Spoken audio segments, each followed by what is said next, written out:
What's up guys, Cinema Buff here.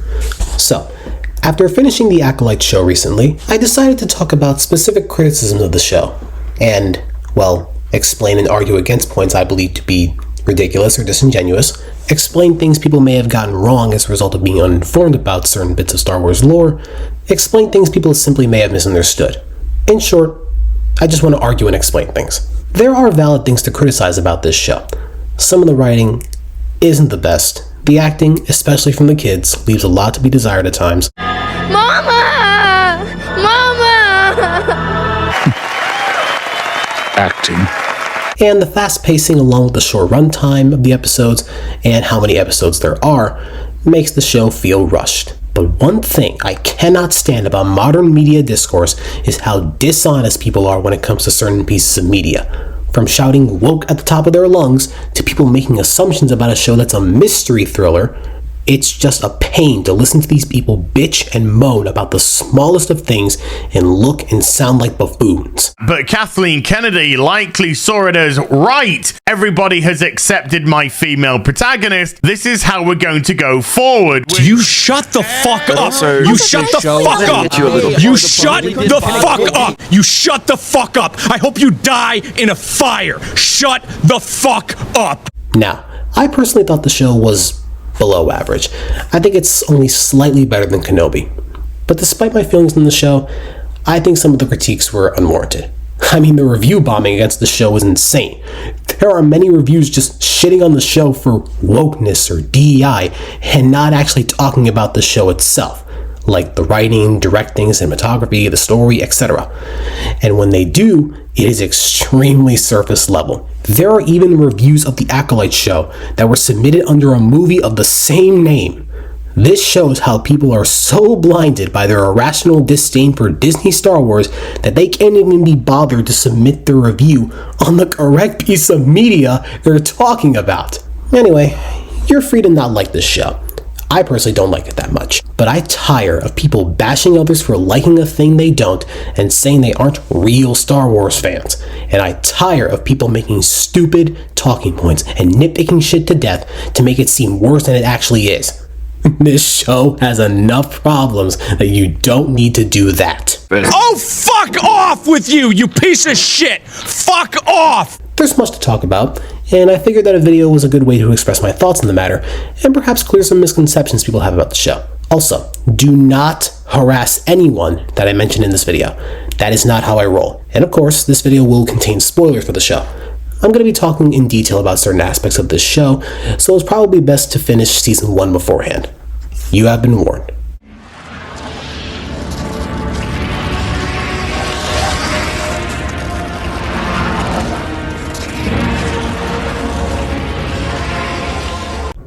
Now, this one is more recent, but one I still felt like talking about. So, during the finale of the show, Osha fully turns to the dark side and kills Sol, and unintentionally bleeds the kyber crystal within Sol's saber. There are people saying Osha bleeding her kyber crystal is bad because the way it's portrayed makes no sense. Star Wars Theory, for example, says how this should take more effort, as when Vader made his kyber crystal bleed in the comics, he was sent flying back and slammed into a wall. Now, I think that's a perfectly reasonable critique, but I still disagree. What he's leaving out is that Vader did this almost immediately after the events of Revenge of the Sith, and he was extremely conflicted considering the events that happened prior. He betrayed the Order, pledged his loyalty to Palpatine, and did dark deeds to become one with the dark side of the Force in an effort to save Padme's life, only for his actions to lead to her death anyway. Now, for those who are normies and are not sure what the hell I'm talking about, kyber crystals are Force-sensitive crystals used to power lightsabers. And when dark side Force users harness their negative emotions like anger, hatred, etc., and pour it directly into the crystal, it, quote-unquote, bleeds and turns the color to crimson red. Now, kyber crystals are able to resist, which is what happened with Vader. The reason I bring this up is because Vader struggled immensely with making his crystal bleed because he encountered resistance in the form of visions. Specifically, visions of what his life could have been had he not strayed away from the light. No shit, that's gonna mess you up in the head beyond comprehension in that particular moment. But even then, Star Wars canon never indicated that the level of resistance was the same for everyone. You see, in Star Wars canon, Kyber crystals are quasi-sentient and can choose their wielders. Basically, they're capable of their own thoughts and feelings. Lightsabers are not just laser swords, but an extension of the wielder. Kyber crystals share some sort of bond with their user, and they react differently, which is also why we get different lightsaber colors.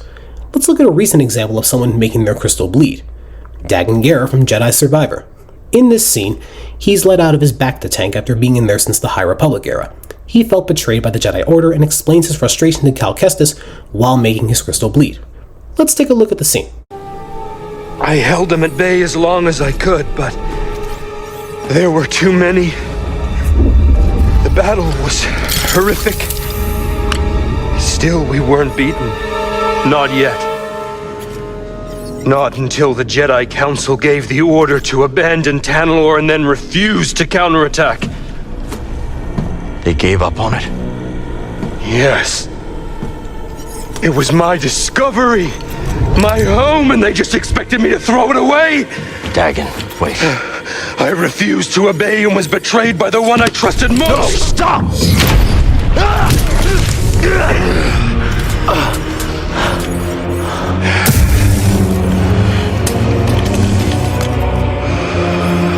What have you done? Wow, would you look at that? He faced almost no resistance in that scene, and his crystal bled while he was just casually having a conversation. This means we can infer one or two things. A, he wasn't as conflicted as Vader, and so he didn't struggle as much. B, since the crystals are somewhat sentient and can react differently, since they have their own thoughts and feelings and share a certain bond with whoever wields them, this means that the level of resistance varies from person to person, as it can depend on the crystal and or the wielder themselves. Now, back to the scene in question. Osha not having a difficult time making the crystal bleed is not an instance of Disney ruining or retconning canon. Like Dagan Gera, she's someone who is not as conflicted as Vader, and filled with anger and hate. She is so sure of the path she wants to take. Or perhaps this specific crystal shares a specific bond with Osha, and so it is less resistant, and it took no effort to make it bleed. And I'll address this guy, who brings up how Anakin's crystal didn't bleed when fighting Obi-Wan Kenobi, claiming this isn't how it works. Now, again, I find this to be a relatively reasonable critique. So I'll just say this. First off, you have to direct your anger and hate, etc. into the crystal itself. You have to choose to do that, and Anakin wasn't doing that. And, as we're shown many times throughout Star Wars, it's possible to use the Force without knowing it. Typically, this happens when one is young or inexperienced, yet has a strong connection to the Force. Anakin, for example, in the Phantom Menace, used the Force to win the pod race without even knowing it. Leia had memories of her mother, despite only seeing her once at childbirth, and somehow knew deep down that Luke was her brother. Which makes this scene all the bit creepier, but still. This is because it is possible to use the Force without knowing exactly how, and without knowing you used it at all. Obi-Wan in A New Hope said how when one uses the Force, they can allow it to guide their actions, as that's partially how it can work. Remember, a Jedi can feel the Force flowing through him. You mean it controls your actions? Partially, but it also obeys your commands. So, despite Osha being inexperienced with the Force in comparison to Sol, Yor, Jeki, etc., she subconsciously used the Force to bleed her crystal. Anakin simply chose not to, and was obviously way more experienced in the Force than Osha, so he couldn't do it accidentally. And I might as well just play this clip because it perfectly summarizes my thoughts on the Force. The Force is space magic. The films have never properly explained its capabilities, and it's always done what the plot needed it to do. New abilities are introduced all the time, and due to the magic system in Star Wars being a soft magic system, this allows for the supernatural aspects to be expanded upon and fleshed out as we're given new context clues, and so we can infer how these abilities can work as the stories go on.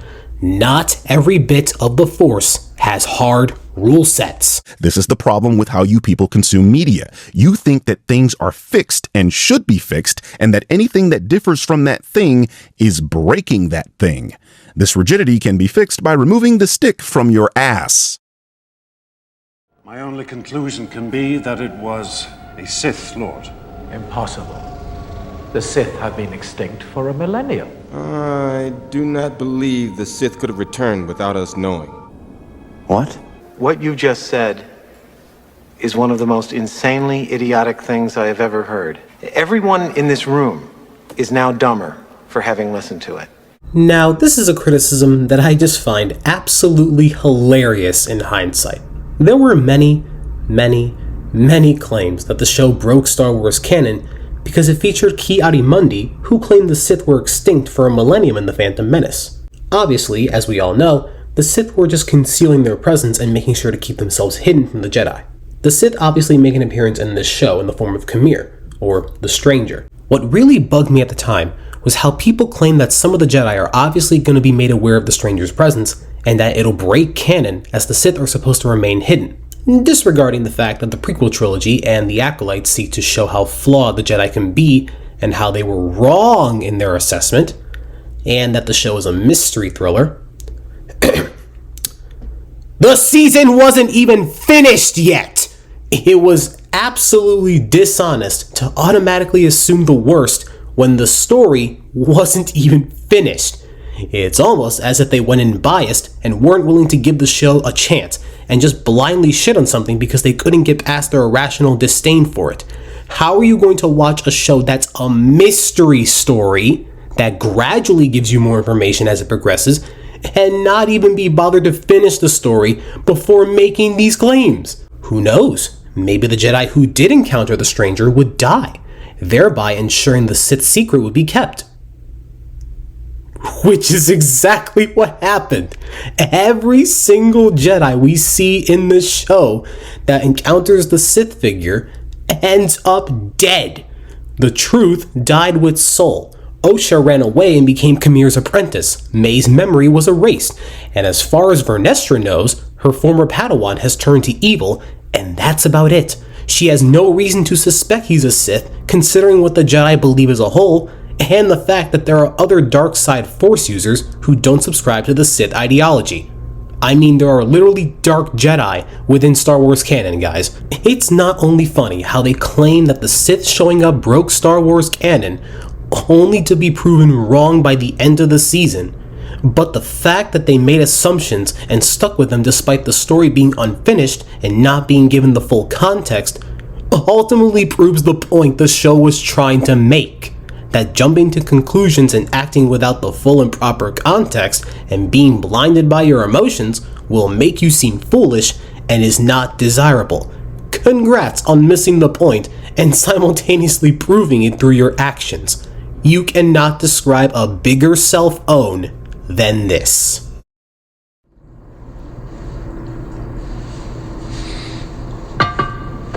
Kurtosis. This is another criticism that I don't really have a problem with. It makes sense that not everyone is familiar with the Star Wars lore, and so when watching the show and the scene in question, it will seem weird to the casual viewer. This guy asks why the Jedi in this scene don't sense the presence of the Stranger when he's pretty close to them.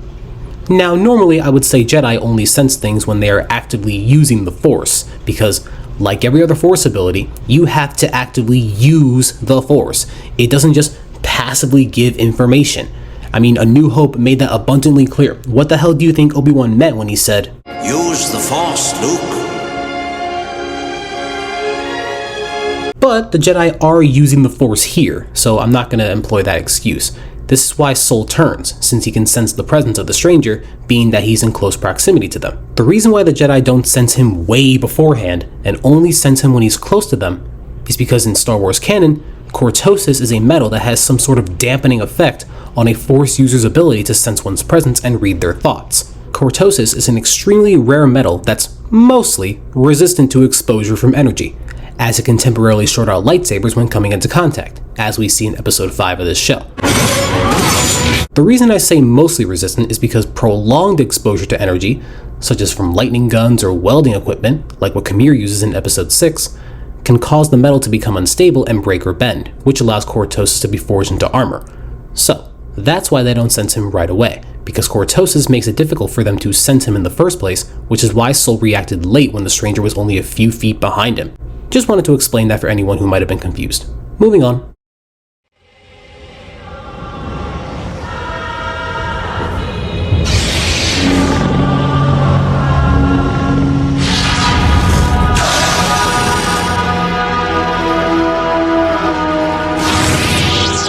Well, guess we're the bad guys now.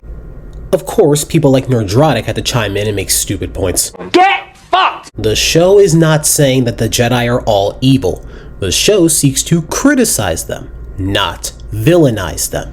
I mean, the prequel trilogies serve to highlight the flaws of the Jedi Order and show how they can be just as susceptible to their emotions. Nowhere was the show indicating that the Jedi are the actual bad guys or some shit like that. What the show does tell us is that even people like the Jedi, who are, in their mind, morally superior in more ways than one, who might have the best and most noble intentions, can make mistakes and succumb to darkness. There are a total of 2 Jedi, by my count, who did morally questionable things in this show, Sol and Vernestra. Sol's actions led to his friends dying at the hands of Man Khmer, and he faces karma when he dies at the hands of the one he cared for the most, Osha. Indara continuously warned Sol about letting his emotions and his attachment get in the way of logic, and told him to not escalate the situation based on the limited information he had, to not interfere with things he doesn't fully understand. Vernestra wanted to avoid complications with the Senate and hides the truth about how a dark figure, her former pupil, killed many Jedi and blamed everything on Sol. She's willing to lie and betray her friends to further her goals and to gain favor from the Senate. And it's implied in the show that she used her lightsaber to permanently scar Khmer's back. So she's indirectly responsible for the deaths of many Jedi, just like Sol. What about that indicates the show is painting the Jedi as the villains? It's actually great that Star Wars explores the Jedi and shows how not everyone in the Order is perfect or a saint like Qui-Gon, that everyone is capable of great good or great evil, that we all make mistakes and do questionable things that calls into question our morality, that the Jedi Order, like any group, has its bad apples. People like this are blatantly dishonest with their assessment of the Jedi in this show, and it's clear how they can't view media beyond their own personal bias.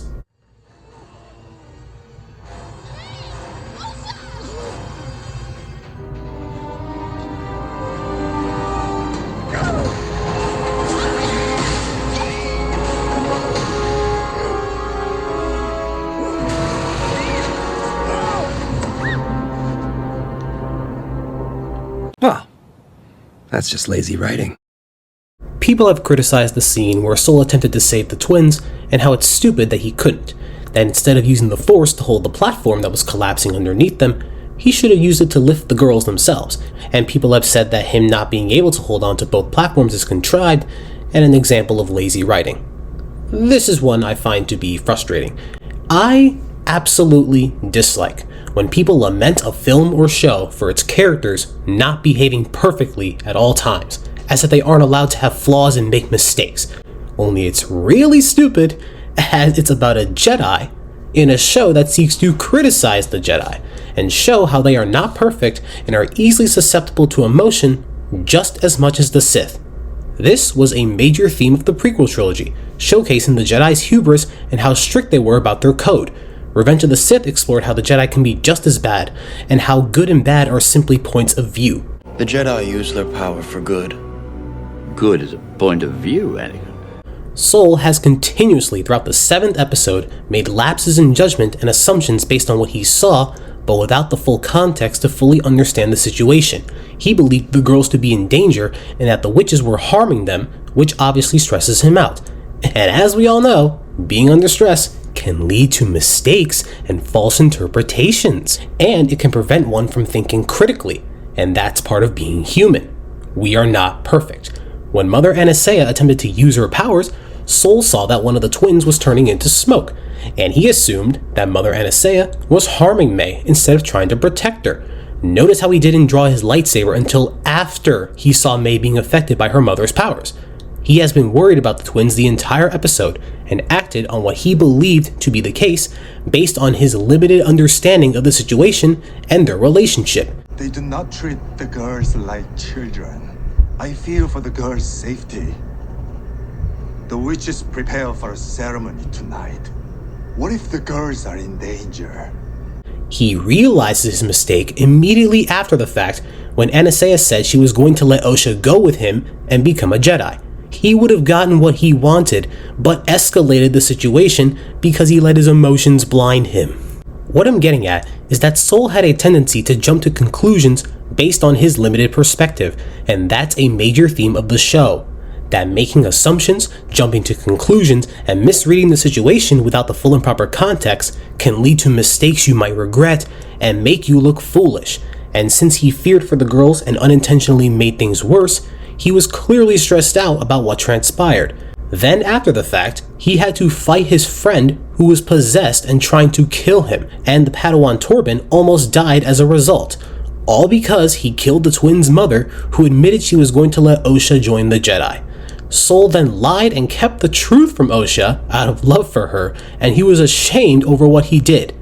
Then you have to remember that using the Force, like any physical activity, takes energy and effort. We have seen many examples of Force users exerting energy or tiring themselves out using the Force. The Force requires energy to use it, and you can tire yourself out either from lack of experience or age, or from having done something prior that drained you of your strength. So, with that in mind, and viewing the actual scene in question, when asked why didn't he use the Force on the twins instead of the platforms holding them, it's as simple as this. Soul just dealt with mistakenly killing the twins' mother over a misunderstanding of the situation. He just battled a friend who almost killed a Padawan. He formed a strong attachment to the twins, more so Osha, and the temple is collapsing, all of which could be argued as a result of his actions and his poor judgment and tendency to make mistakes. All of this wouldn't have happened if he had not let his emotions get the best of him, which is what the Jedi and Vernestra were concerned about. Had he listened to Indara about not interfering in something he doesn't fully understand, their mother would still be alive, arguably. May wouldn't resent Soul, and his fellow Jedi wouldn't have been killed later down the line.